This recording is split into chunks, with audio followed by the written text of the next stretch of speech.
क्षीण हो जाएगी। ये तो हमारा अनुभव है कि अपने साधन को गुप्त रखना चाहिए, अपनी दिनचर्या को प्रकाशित नहीं करना चाहिए। यदि प्रकाशित कर दोगे पक्का 100% छूट जाएगी, 100% छूट जाएगी। ये विश्वास, मतलब एक बार नहीं कई बार अनुभव कि जैसे प्रेम में आकर के बता दिया, उसमें विघ्न पड़ गए।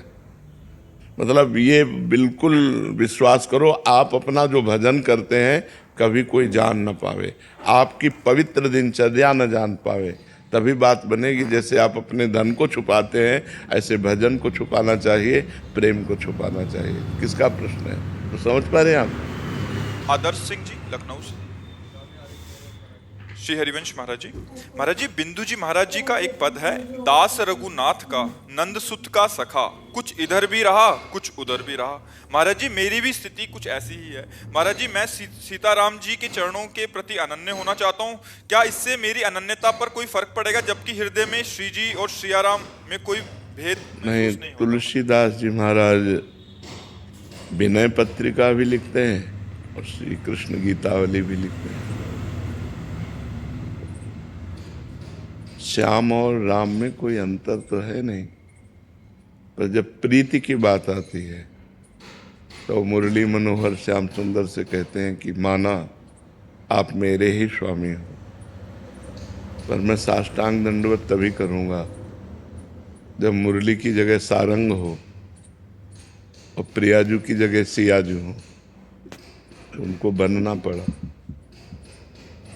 कत मुरली कत चंद्रिका कत गोपियन के साथ अपने जन के कारण श्री श्याम भय रघुनाथ। उसी समय राम जी के रूप। तो प्रीति की अनन्यता और तत्व की अनन्यता में अंतर है। तत्व में वही है सब, लेकिन प्रेम में जिस रूप में हम प्यार करें उसी रूप में संपूर्ण प्यार करें। राम रूप में प्यार करें तो वही श्याम है, वही नरसिंह है, वही वामन है, वही तो अवतार लेते हैं, पर हम प्रीति राम जी के रूप में करें। श्याम जी से प्रीति करें तो श्याम जी से करें। एक जगह मन है, या जो एक मन बहुत ठौर करी कहीं कौने सच उपायो। ये एक मन बहुत जगह नहीं लग सकता, एक जगह ही लगाओ। तो मन को समेटो और राम रूप में लगाओ या श्याम रूप में लगाओ, वो एक ही है, पर एक जगह लगाओ। इससे आनंद की अनुभूति होगी। जी। सोहम गोयल जी मुंबई से। महाराज जी मेरा सवाल है कि हमें भगवान दिखते क्यों नहीं महाराज जी? इन नेत्रों की क्षमता नहीं है। ये जो नेत्र बने हैं ये त्रिगुण माया से बने हैं। ये तीन ही देख सकते हैं, सतोगुण रजोगुण तमोगुण, और सतोगुण रजोगुण तमोगुण से बनी हुई वस्तुएं देख सकते हैं। देखो अंदर की जो वृत्तियां हैं हम उन्हीं को नहीं देख पाते जब तक एकाग्र नहीं होते, मन को, बुद्धि को, चित्त को। अभी तो बच्चा है, लेकिन उसका प्रश्न बहुत बढ़िया है, इसलिए सबके लिए भगवान है, पर दिखते क्यों नहीं, ये तो सबकी बात है ना। तो जब तक हमारे नेत्रों में प्रेम नेत्र नहीं आएंगे तब तक हम भगवान को नहीं देख सकते। जो हमारे हृदय में प्रेम नेत्र हैं वो जब खुलते हैं तो इन्हीं नेत्रों में उनका प्रकाश होता है। और इन्हीं नयनन सब सुख देखे, अपनों जन्म सुफल कर लेखे। इन्हीं नेत्रों से फिर वो देख पाते हैं, क्योंकि इन नेत्रों में प्रेम नेत्र प्रकाशित हो जाते हैं। जैसे विराट रूप देखने के लिए भगवान ने अर्जुन की दृष्टि में दिव्य दृष्टि दी, तो विराट रूप देख पाए। श्री कृष्ण रूप तो बराबर देख रहे थे, लेकिन विराट रूप देखने के लिए भगवान ने दिव्य दृष्टि दी। ऐसे ही सर्वत्र भगवान विराजमान है, सबके हृदय में भगवान विराजमान है। जब तक हमारे हृदय में प्रेम नहीं होगा तब तक हम नहीं देख पाएंगे। प्रेम से प्रकट होए मैं जाना, हरि व्यापक सर्वत्र समाना, प्रेम ते प्रकट होए मैं जाना। जब तक प्रेम नहीं है तब तक भगवान का दर्शन नहीं हो सकता। जब तक ज्ञान नेत्र नहीं तब तक तत्व दर्शन नहीं हो सकता। तो प्रेम का प्रादुर्भाव तब होता है जब खूब नाम जप करे। तो आप नाम जप करते हो, और नाम जप करो, ठीक है? फिर भगवान जी आपसे आके हाथ मिला लेंगे, ऐसे आके, ठीक है? तैयार रहना। खूब नाम जप करो। चांदनी जी दिल्ली से। महाराज जी, हमारे पिछले कर्म हमारे वर्तमान और भविष्य को कैसे प्रभावित करते हैं? क्या पिछले अच्छे कर्म वर्तमान में कुछ हमें अच्छा दे के जाते हैं? हाँ, या वर्तमान में क्यों आओ अच्छा कर्म? वर्तमान का अच्छा कर्म तत्काल तो शांति देगा, लेकिन परिणाम आगे देगा। तत्काल फल नहीं मिलता है। नहीं तो अच्छे कर्म करने वाले दुखी देखे जाते हैं, बुरे कर्म करने वाले कहीं कहीं सुखी देखे जाते हैं।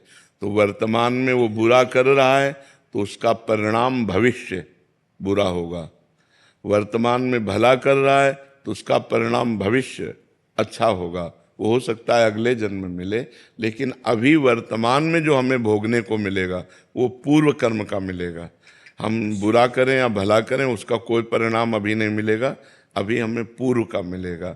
अब उसका परिणाम ये मिलेगा, अच्छा करेंगे तो अभी हृदय में शीतलता होगी, बुरा करेंगे तो हृदय हमारा जलेगा, लेकिन कर्म का परिणाम आगे प्राप्त होगा। हमारा शरीर जब रचा गया तो दो कर्मों से रचा गया, पाप और पुण्य। तो अब पूरे जीवन भर उस रचना का भोग हमें भोगना पड़ेगा। जो विधना ने लिख दिया, छठी राव के अंक, राय घटे न तिल बढ़े, रहुरे जीव निसंग। पूरे जीवन में सुख दुख का चक्र आता रहेगा। आपके आज के करने से उस पर कोई फर्क नहीं पड़ने वाला। हाँ, एक फर्क पड़ जाएगा, भजन से। यदि आप भजन करोगे, भगवान का नाम जप करोगे, तो आपके अशुभ नष्ट हो जाएंगे, पाप नष्ट हो जाएंगे, प्रारब्ध को सहने की सामर्थ्य मिलेगी और आप आगे निकल जाएंगे। नहीं तो अगर भजन से वो कटता नहीं तो भगवत प्राप्ति और मोक्ष किसी का होता ही नहीं, क्योंकि अनेक जन्मों के कर्म तो हमें बार बार जन्म मरण में ले जाते। तो भजन से वो सब कट जाता है। एक साधन केवल है, नाम जप, भजन। जितना भजन करोगे उतना बुरे प्रारब्ध को दबाएगा, अच्छे प्रारब्ध को उभारेगा और आपके दोनों को नष्ट करके भगवत प्राप्ति करा देगा। मुकेश जी दिल्ली से। राधे राधे महाराज जी। महाराज जी, जीवन में बहुत कुछ तो ज्ञात नहीं है, जितना भी अल्प सामर्थ्य युक्त साधन करने से बदलाव और प्रकाश ना आए तो क्या करें जिससे उत्साह और प्रकाश आनंद आए? उसी साधन को और बढ़ाता जाए। जो साधन पकड़े, पर वो साधन शास्त्र सम्मत होना चाहिए, संतों द्वारा सेवित होना चाहिए, मनमानी नहीं होना चाहिए, नहीं तो उस पर विश्वास नहीं है। जैसे गुरु परंपरा युक्त सिद्ध मंत्र होना चाहिए, गुरु परंपरा युक्त साधना होनी चाहिए। तो वो जब हम साधना करें तो हमें कोई अनुभव ना हो तो भी हमें करते रहना चाहिए। जैसे हम कई दिन के भूखे हैं और हम एक कवल खाएं तो कुछ अनुभव नहीं होता, 2-4 कवल खाएं तो अनुभव नहीं होता। जब आधा पेट हो जाता है तब स्वाद आता है भोजन में, नहीं आधा पेट तो भरना ही होता है जल्दी जल्दी।